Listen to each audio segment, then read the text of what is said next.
Merci, Monsieur le Président. Madame la Ministre, arrêtez votre chasse aux chômeurs. Le 18 mars dernier, vous preniez des mesures d'urgence pour, dites-vous, lutter contre la précarité et protéger les plus vulnérables. Pour cela, vous avez été forcé de geler certaines dispositions de votre réforme de l'assurance chômage. Ainsi, la dégressivité des allocations au bout de 6 mois d'indemnisation est suspendue. Les périodes non couvertes par un contrat de travail ne seront pas prises en compte dans le calcul de l'indemnisation le temps de la crise sanitaire, mais seulement à titre exceptionnel, vous pressez-vous de rappeler. Tiens donc, votre réforme dont vous vantiez le bien fondé il y a encore quelques mois doit être gelée pendant la crise. On n'imaginait pas pareil aveu. Pourquoi en suspendre les effets si elle était si bénéfique pour l'intérêt général? Pourquoi reporter une réforme destinée à lutter contre le chômage alors que nous entrons dans une crise sociale d'ampleur avec une explosion du chômage? Sauf à avouer que votre réforme n'était pas destinée à lutter contre le chômage, mais bien contre les chômeurs.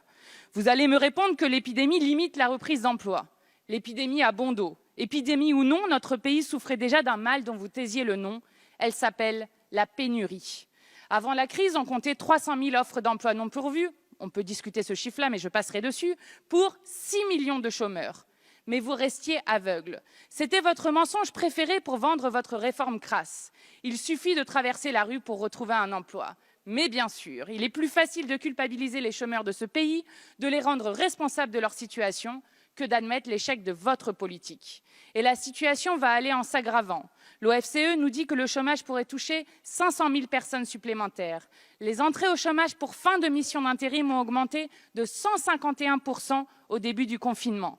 Avec vous aux manettes, la crise économique va sans aucun doute voir défiler faillites et plans sociaux.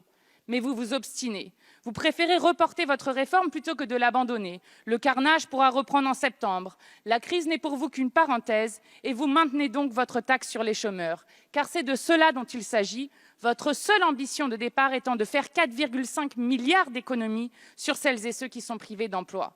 Dans ce but, votre méthode moyenâgeuse est la saignée.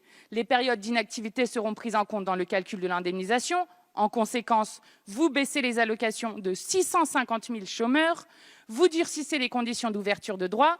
Pour vous, ce sont 1,3 million de cases radiées de votre tableur Excel. Pour eux, ce sont des vies brisées et une mort sociale. Les personnes qui alternent contrat court et période de chômage seront frappées de plein fouet. Ainsi, la boucle est bouclée. Vous avez d'une main détruit le Code du travail et facilité le recours massif des entreprises aux emplois précaires, et de l'autre, vous sanctionnez avec cette réforme celles et ceux qui les occupent. Et pour finir, plutôt que de diminuer le temps de travail pour que tous travaillent, vous emportez la durée à 60 heures par semaine et vous vous attaquez au droit au repos hebdomadaire. Mais quel génie, Madame la Ministre! Votre petite entreprise de destruction ne connaît pas la crise. La presse nous apprend que les sanctions pour 2 refus d'emploi ont repris le 11 mai, les radiations pour absence à convocation reprennent demain. Pendant ce temps, 14 000 personnes meurent chaque année du fait du chômage de longue durée. Maintenir votre réforme dans ces circonstances devrait vous faire honte. Toutes vos réformes pour libérer les énergies, flexibiliser l'emploi, réduire le coût du travail, je ne sais quelle foutaise, ont déjà montré maintes fois leur échec. C'est tout le contraire de votre politique qu'il faut mettre en place. Car le chômage est un choix politique. Il faut au contraire partager le temps de travail, enclencher la bifurcation écologique et solidaire afin de créer des centaines de milliers d'emplois socialement et écologiquement utiles.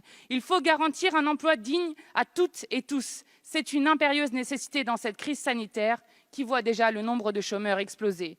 Dans cette tâche, la responsabilité de l'État est immense, la vôtre.